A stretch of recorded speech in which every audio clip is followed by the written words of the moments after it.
All right, we are all set. Kirsten, the floor is yours. Go for it. Thanks, Nolan. So my name's Kearsten Weeks. I can tell you some really good stories about Nolan in junior high. Um, but Nolan and I have collaborated on a bunch of different products, not product productions, particularly in kind of the audio realm. I own a media company. I basically decided I knew what I wanted to be when I grew up about 3 years ago. COVID changed a lot of our lives. So I delved directly into the creative world and said, oh, I've always wanted to do fill in the blank. So I do them all now. So I do everything from screenwriting to content creation, interviewing, everything that goes along with owning a media company, doing SEO for websites, social media posts. I'm also a working actor, voice actor as well. And so there's just a lot of different facets. So with what I do, there's always a bigger global component in creativity. And one thing that has actually benefited me in respects to being kind of a one-woman show is AI. And as scary as an artistic person as it is to say AI, because typically you get, they're going to take over our jobs. Well, they might. That's the thing. Everything is in flux. But when you're able to rein them in, you can unleash your own power while you're basically using them to work for you and not the other way around. So I've found some really great tools that both kind of keep me in balance productivity wise, and also how can I really broaden my creative, I guess, plethora of ideas, but kind of hone them in at the same time. And kind of goes back to that adage, think smarter, work harder, think smarter. I don't know. I'm tired. I might wordsmith for a living, but sometimes words escape me. So I had proposed to Nolan in respects to kind of having a different, I guess, view into the day-to-day computer stuff, because I do everything from hello on the phone all the way through really fine-tuning things down to the perfect amount of words, the perfect amount of structuring and the beats in a script for a podcast. So there's a lot of different facets. And one thing I have done in basically starting something up, we don't have any money when we start things up, and we definitely didn't have a lot of money in COVID. So what I did is I really started researching, okay, what is AI? Where is it that I can use it? That I basically bring it to me so I can have it and not have to kind of guess what it is. As an artist, how can I control my work from being influenced by other artists because of AI and what it can pull from? And basically going back to the biggest point is, what can I do for free? And so the last few years, I've spent a lot of time researching, again, everything that it can help me with, areas I should spend my actual brain work time in, where I can grab something that's easily, I know a lot of you do coding. I do not speak code. I speak click and click. That's it. But I've learned that there are things I can ask something to do for me that just takes one less thing off my plate. Like getting rid of my 4,000 emails the other day. I had to have it go through. I knew a lot of them weren't needed, but I was able to use an app to go in and sort things out for me. And as much as does help my day to day, it allows me to be more creative. And creatives like to be creative. We don't usually like to deal with all the business stuff. So what can I do with AI that's going to both help me productivity and kind of make me a more robust artist at the same time? I can apply my talent, whether it's in screenwriting, it's in acting, it's in video production, it's in audio production.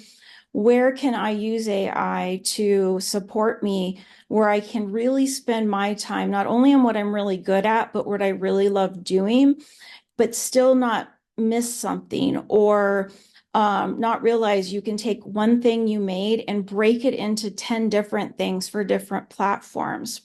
So one of the things I wanted to share with you guys tonight was what you may not realize is out there, and that's free.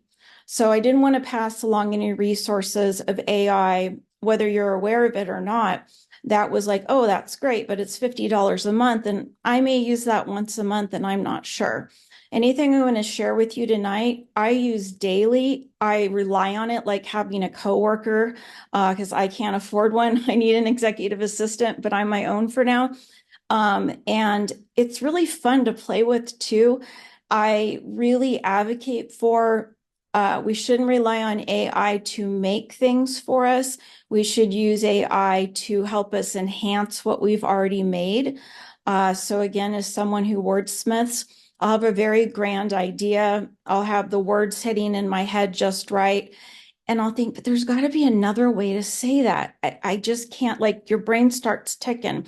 So one program I'm going to bring on the screen in a minute has a very nice fluidity in how you can type something in, click a button, and it's like, here's 5 other ways to say the same thing you're saying.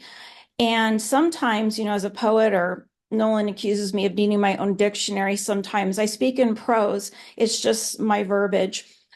Sometimes you can get stuck on only the way you know how to say something, or maybe not being able to say something you can feel.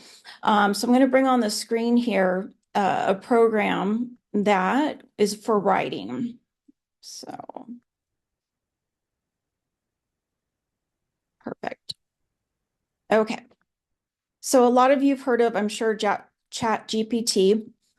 This is a version of it, but again, since I know click and point, I don't know what's going on in the background in any of this. I'm sure some of you do.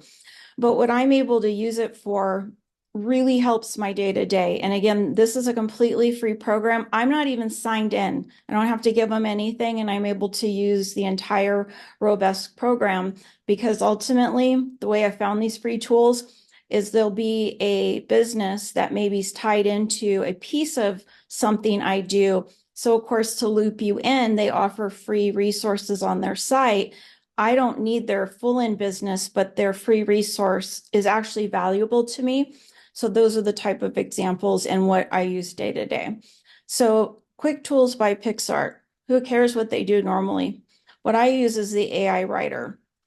So for example, you can go in and it can write an article for you. Well, you're not just going to type in, write me an article, right? You're already having a concept. You already have an idea. You might be a subject matter expert. You've been fleshing something around. You might be in a really good co-writing session and you're like, man, I have this idea about insert word. Let's just throw that word in and see what it gives us. And let's see if that particular line gels, right? And I have writing partners all over the world, and right now in 3 different countries between a television show and a film. So you can imagine how important it is the time that we spend together to be really able to drill down what we're saying and to find new and innovative ways to say the same thing, but the way we would newly innovate them. So what I'll go in and do is give you an example of like what is it, like a roadblock you might hit, or you might have you're not finding your creative spark one day, or maybe you have a sentence that it's just been stuck in your head and you just can't get it out right. And so, for example, I actually used this earlier. I'm going to take this off of here. So there's a grammar checker. You can take something that you've already written and cut and paste it into here. And actually, I was working on what I was going to talk to you guys about today. So if I wrote this, right? Okay, I wrote it. It's a great way to say it, but like, ooh, maybe I use something in post pretense, or maybe I said something like I talk, but not how you write. So if you just put it in there, hit check, and then ta-da, it gives you a different way of saying it. The best ones are, though, as a writer, when it doesn't make any changes. I'm like, yes, I did it. But the nice thing about this is, as much as it's the same thing, it's just another way. So it still gave me the same header, my same title that I was thinking of. But instead of saying while, it said although. Or it said, instead of using optimize, it says streamline. It really just gives you another way of thinking, or maybe gives you a few ways of kind of, I like to catalog as I'm brainstorming. I might grab something from a website and leave it later to go touch back and go, oh yeah, that's what triggered this idea. This is a great way to take what you're already thinking about and just kind of reformulate it to see if that's working for you. So not only can you check your grammar, You can do it in large form or small form. There's other programs you can actually upload a PDF to, completely done PDF, even if it's not fully edited, and use it not only to pull resource from, but also to use it as your base for your content that you're continuing to write. Much more complex discussion, but there has a lot of opportunity here. And what I believe in when it comes to ethical AI is pulling from your own base of whatever your content is, whether it's technical content or it's artistic content, whether it's a script, a book, even art online, pulling from your own information. So I'll continue with this, but I'm laying that seed now because when I get to another version, when you go more towards the artistic side of more visual arts of AI, for myself as an artist, and the ethical piece, the way I define it is, if you're going to build models and use AI, let it build off of your own content. It doesn't need to go to the internet and take another artist's work. So with that, the same thing goes on here. I use this so much, it knows me well enough. It knows my brand, it knows my verbiage. And by me continuing to use the same type of authenticity in my branding or in my programming, then it really starts to gel with how is this going to land each time and gets a feel for you. So it's like a second brain. If you have the full brain to begin with, it might help you either way. So for example, let's just say I had written something pretty wordy, pretty long, and I'm just like, but I want to express all of this. I need to say it all. Well, sometimes it comes down to you might be saying the same thing, but just different ways. And then you're like, oh, it really is just one sentence if I cut it back. So they have a paraphrasing. You can take something, let's just take what I cut and pasted earlier. I put it in here. I go, well, I can also change the tone at the same time. So I want it to paraphrase what I said, but I want it to be empathetic about what I said. So you guys saw it's the same wording. I just cut and pasted it again. And it's going to give me a few ideas. So obviously in the last one, it's like, you're good. I'm only giving you one other thing. But on this one, it gives you a lot of different ways of, again, saying the same thing, right? And if you are like, I don't know, this one, okay, you can keep asking it to generate more. It's going to typically give you about the same thing. But I've had a few brainstorms one time and a word comes up and I'm like, oh my gosh, I never thought of using that word. And that word ends up sparking me towards a completely different direction that I'd been, looking for in my brain.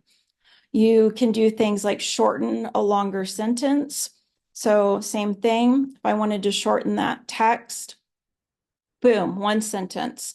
Now, it may not be as robust as I need it for the end product, but if you think about working backwards, if I had an entire chapter of a book I wanted to lay out, but I wanted to get that really good log line to let people know what the summary is of it, I can work backwards and really chip back down at it in order to get me kind of that perfect little sweet spot of like a sentence or two.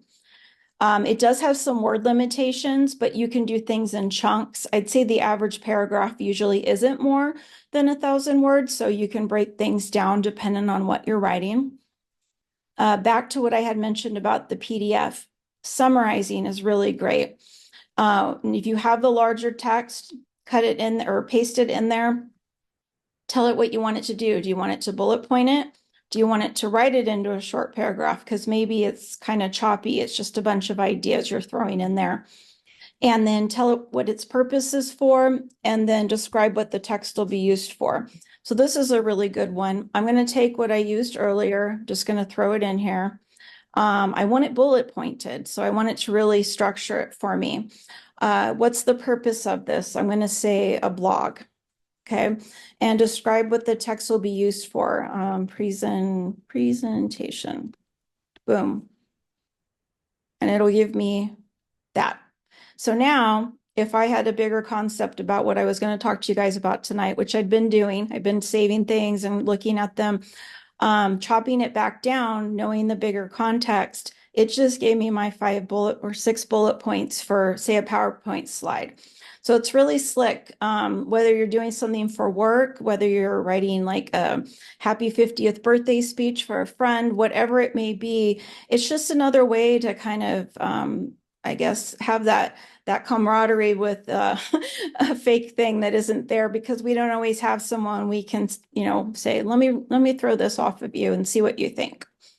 So related to the writing, those are my go-to everyday tools, double checking my sentences before I make a social media post, maybe re-drilling down different ways to say that one line sentence that needs to be the one thing on an email somebody reads.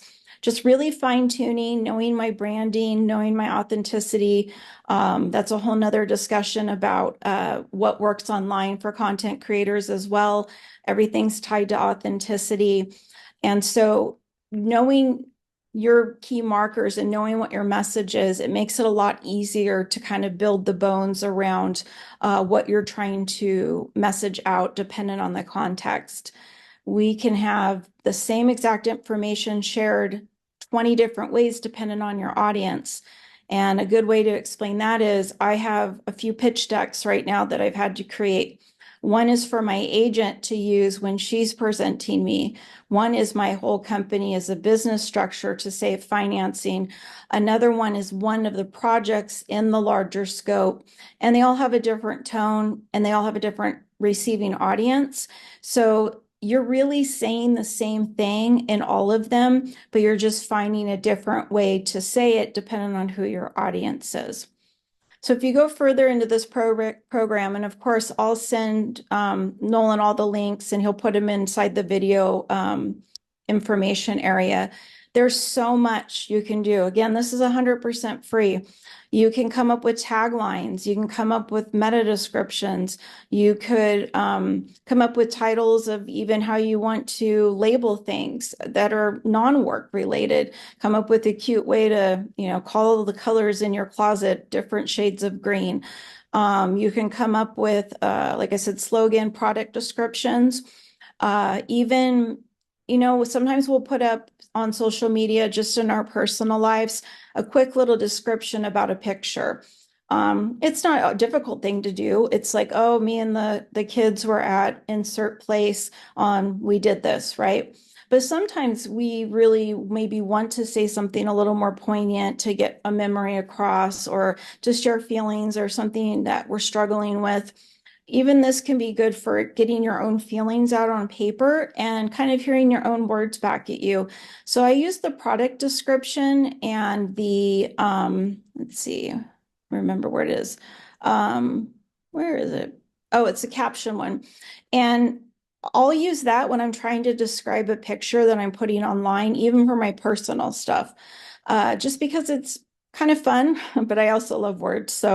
But it's a neat thing to play with, that you go like, oh, well, I could scroll tonight and look at things, or maybe I'll play with this. So there's a lot of fun components to it. It might even like awaken a creative idea in your own brain, or could be something you weren't even aware that was in there. So there's a lot of different aspects. It can be just for business. It can be just for marketing. And marketing doesn't always come down to business. Marketing can be your church on Sundays having a yard sale. There are keywords that are going to drive things and how people find them online. Is it something, if you don't do that on a daily basis, that you have to drill down into? Absolutely not. But if you do need to, whether it's once or 100 times, at least there's a free tool that you know exists. So this is related to writing. I'll move on in a minute to a couple of other things because I need to take a sip of a drink. But does anybody have any questions about AI when it comes to words in general?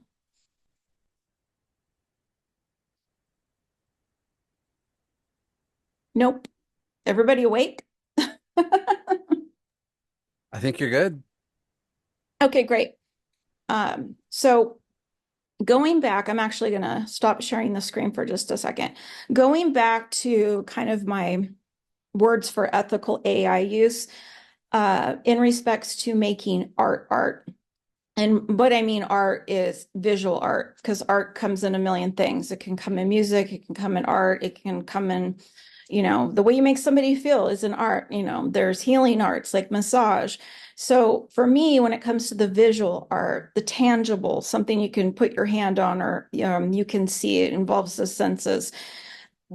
There's a lot of AI right now that essentially is plagiarizing, pulling on copyright, really pushing the boundaries of, wait a minute, I'm the one that created that and I'm not getting anything for it.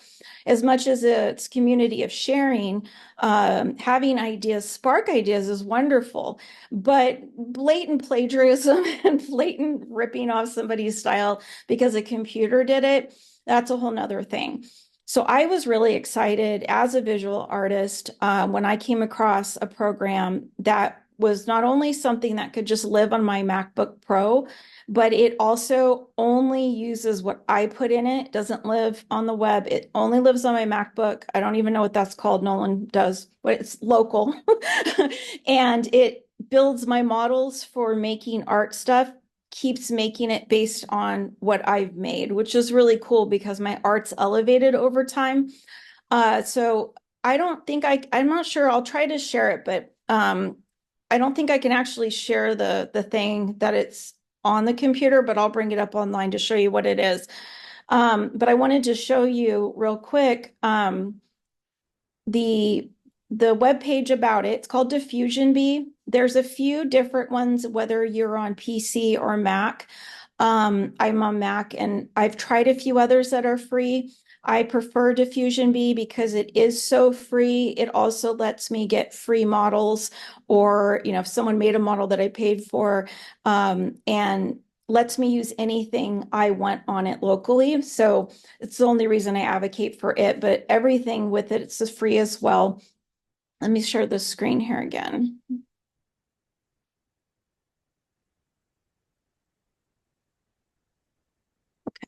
There we go.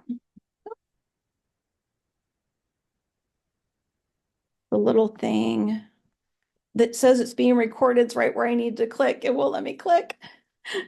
Hold on. Let me bring it up first.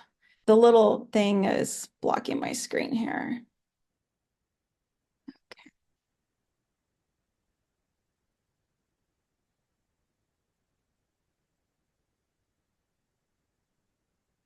There we go. Okay, so Diffusion Bee. Again, I'm on Mac. There are other programs for PC if it's something that when I send the list of all the other ones similar, I have like 5 or 6 of everything I'll talk about today just because we all have our own preferences. If there's one for Mac, or excuse me, because I only have stuff for Mac, if you are a PC user and you're not sure, then just feel free to shoot me an email and I'll be like, oh, well, here's all the ones I think would be great. I just don't use them personally. So Diffusion Bee, again, it's download, it's just on your system. It runs Stable Diffusion and it's, again, completely free. And this one, it's not hard. It is something you have to learn because it comes down to knowing your artistic style, knowing what you want your done image to look like, or knowing what asset you're trying to create to lend to a bigger project. So the reason I wanted to say that was because I want to show you, let me see, let me bring up another tab here. Here, I'm just going to use this.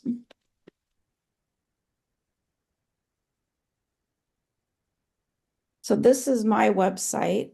Can everybody see that? Okay.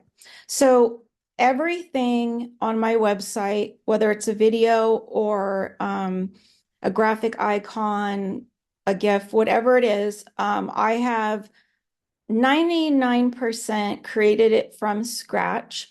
What I would say other 1% would be occasionally I might need, like for example, at Christmas, I am not going to draw my own Christmas tree to use in something when there's so many stock images of Christmas trees, but I'm using it in a much larger piece of art or a bigger presentation. But the majority of everything on my website, from the tailored words, the taglines, the quick descriptions, the colors, the graphics, every little nuance for the artistry of it, I made between traditional Illustrator type programs and then ones that are full AI and ones that are AI assist.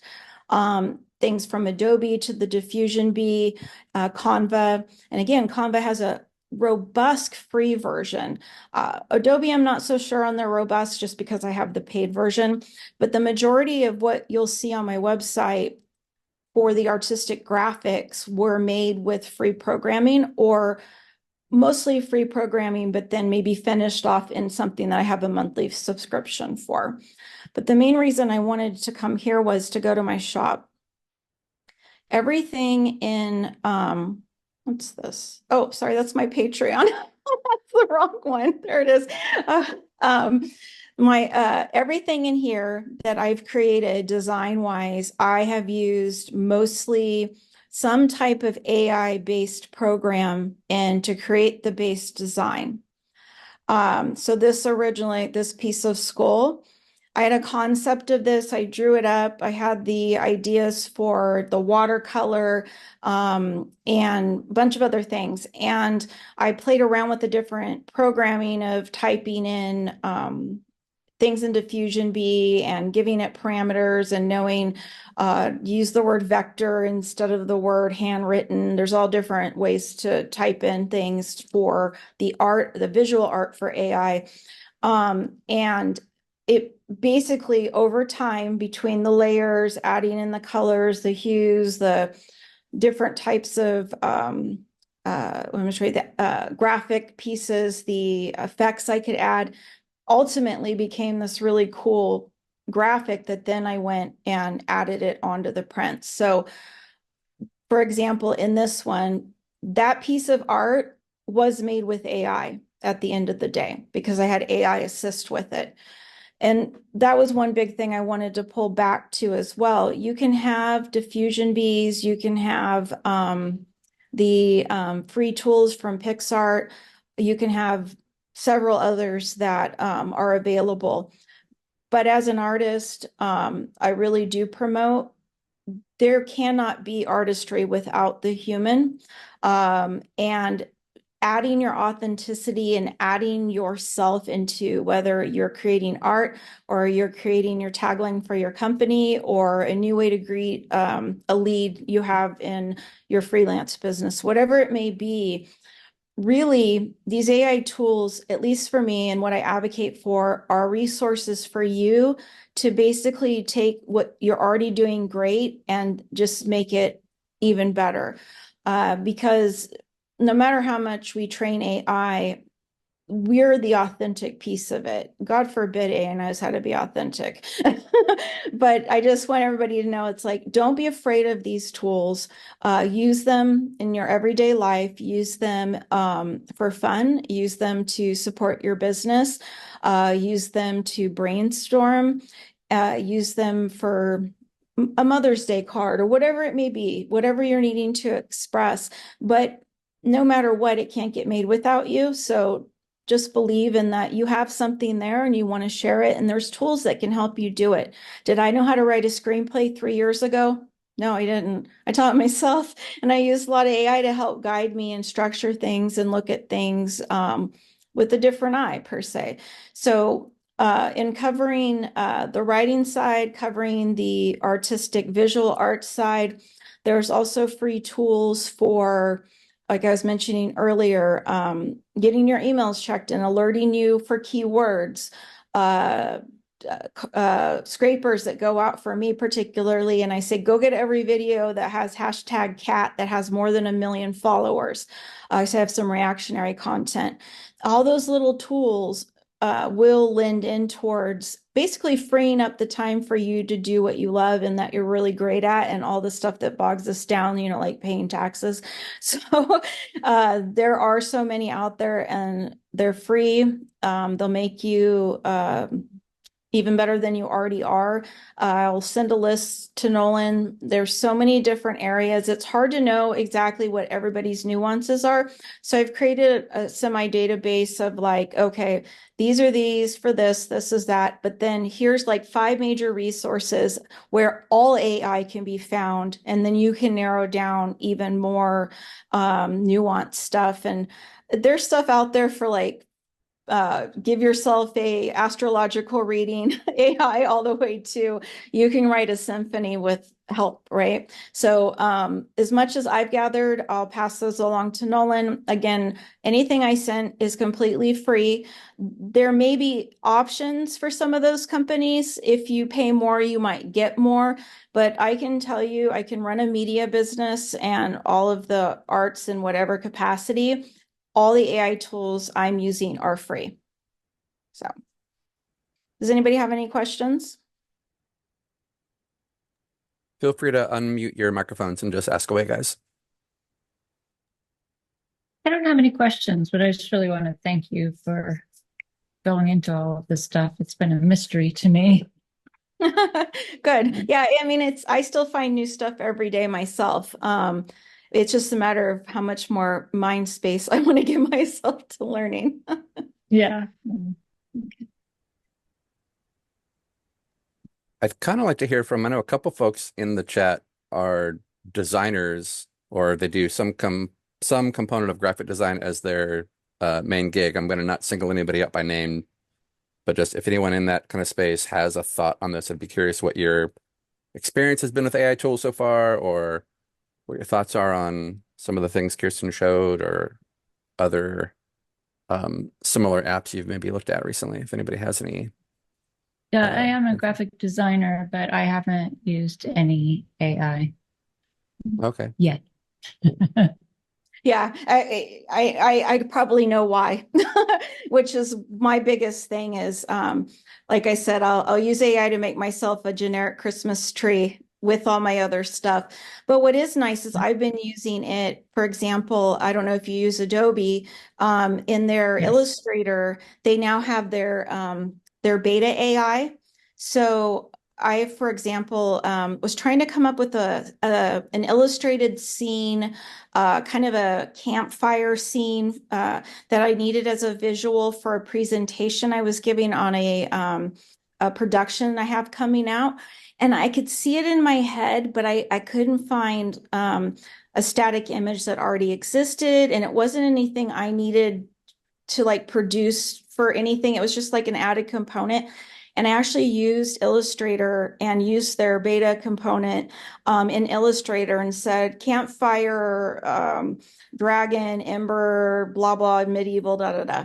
And it gave me 3 images and I went, oh, that's what it is. And then I could see it. And then I went, it kind of like sparked my brain. And then I went and made it myself. But again, you know, like what I was impressing on earlier is there's people calling themselves graphic artists that are using stock things on Canva. So Yeah. they're, yeah, or like you get these, I can make you a logo for $500. And I'm like, that's just a stock graphic in Canva. So there's that real little fine line, right? But just for your example, that really like opened my brain up and I was like, oh my gosh, now I know what I'm looking for better now, right? So I use it as a Yeah. tool to like burst me, but I will make a Christmas tree with AI. I'm not gonna lie. Yeah, that makes sense. Yeah. Yeah, I do struggle with you know, my work is my brand, so I didn't want to go into AI for it, but I do like it for getting ideas, sparking ideas, like you said. Well, and you know, That's so the whole authenticity thing, like I am my brand and my brand is authenticity, right? Actually, Heidi, I'm talking to Heidi, right? I can see yeah, the name. Okay. yeah. Nolan will get all of this. Feel free to reach out to me. I think knowing where you're at in respects to like your branding, you may actually not realize how many other things AI can do, like improving your SEO, getting the right keywords in like a blog post, or maybe you haven't done a blog post and you start a blog, you know, showcasing a piece of art every week, and it can write it for you and just get it up on your site. There's little things like that that can help just kind of keep feeding things for business, but you can just keep doing what you're doing. Okay. Yeah, I'm gonna check it out. Definitely. Cool. Thank you. You're welcome. Anybody else? AI is good if I'm stumped for content for a web page. Mhm. So I go in to the chat one that you were showing us, and I give them some ideas that I'm trying to do. It'll give me a nice what I want, and then I take that and then I reword it so that I make it mine. Mhm. So I'm not putting in what they say, but it's like that's the direction I want. Yeah. Because you're especially when your client isn't giving you content and Google isn't giving you pushing you up because there's not a lot of information Mhm. on each page, and it's for an industry that you know nothing about, Mhm. like Yeah. insurance. Yeah, no, and I think so the main tool I spent a lot of time on for writing will be a really good tool for you. Like just a side note, the way my brain goes, when you were talking about that not knowing the industry that you're doing it for, that's when I was talking about like gathering things as you find them to like go back later.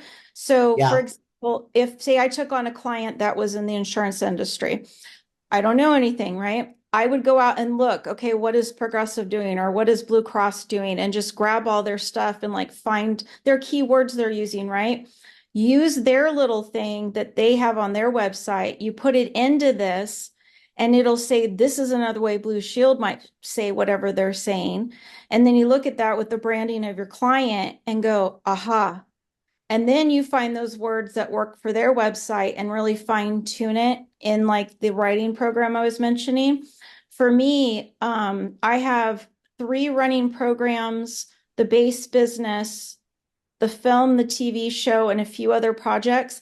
They all need log lines. They all need descriptors. They all need elevator pitches. They all need different things.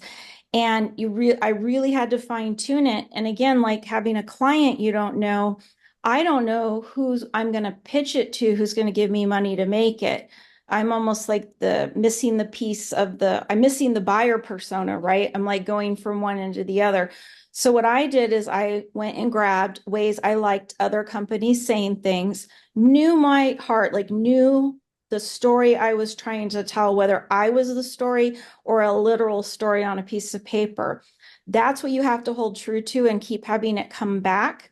One thing that is nice, and it's a free part of Canva as well, is just like the rewording, you can have your brand identity in there. So there's a little area where you can take your 3 to 5 sentences that are about your brand.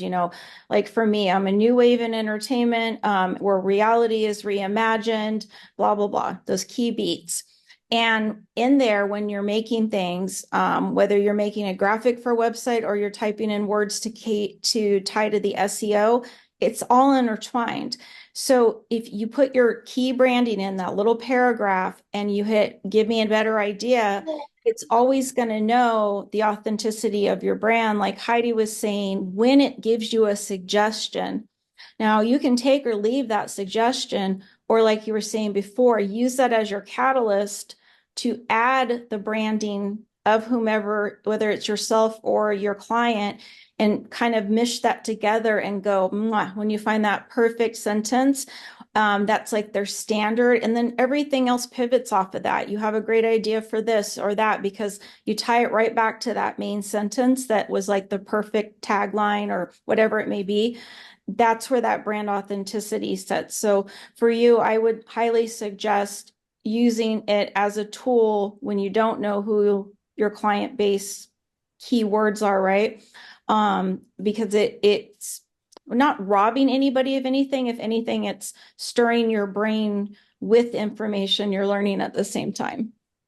right. Because what I like about the chat, GPT, I Mm-hmm. think it saves everything that I've put in there. If I'm not going to use it right now, but I want to look at it again in 2 weeks, it saves it all. Yep. So I can go back and pull it up and open it and go, okay, I'm going to take a little bit of this and do some rewording. So yeah, it helps. You still want it to be your words, but like I said, if it's like a roofing company, I do not do roofs. Right. But I have a client who does roofs, so Yep. we have to, and I know I'm not going to take the time to become an expert in roofing or No, insurance this or any kind of of the goes other back to what I things. was saying. Spend your time doing what you do great and let the AI fill in the blanks of the stuff you don't need to know or you don't need to learn to keep and know. You need to know it right this second for that client, but then you just throw it away. Right. Thanks. You're welcome. Kearsten, while people are maybe pondering that, what's the best contact info for people to reach you if they have more things they want to chat with you about later? Is there a slide you want to put up with your Yeah, Twitter let or me anything? bring up a page here. Hold on. Yeah, I didn't even bring up my presentation. I just started talking. Like, okay. Hold on one second here.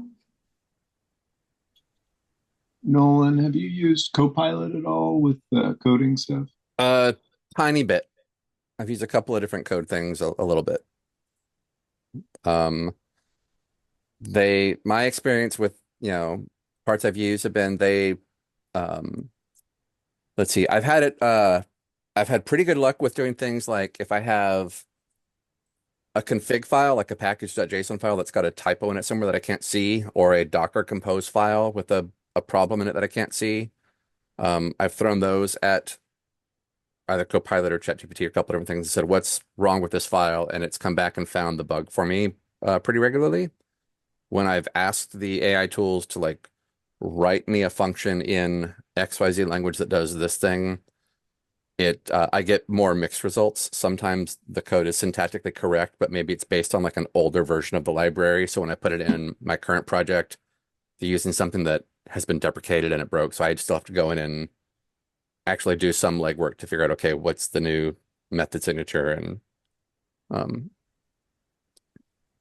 so I've had kind of mixed results. It's okay though. Okay, thanks. Yep. So I figured it'd just be easier to bring up the slide that I had since I didn't show the presentation, but you can get a hold of me. So my business name is Kraken Studios. There's a whole thing around the Kraken. It's a long story, but anyway, so the website is therealbooty.com. So Kraken Studios, The Real Booty. So the email is kraken@therealbooty.com. Cool. Thank you. Yep. Any other questions before we wrap it up?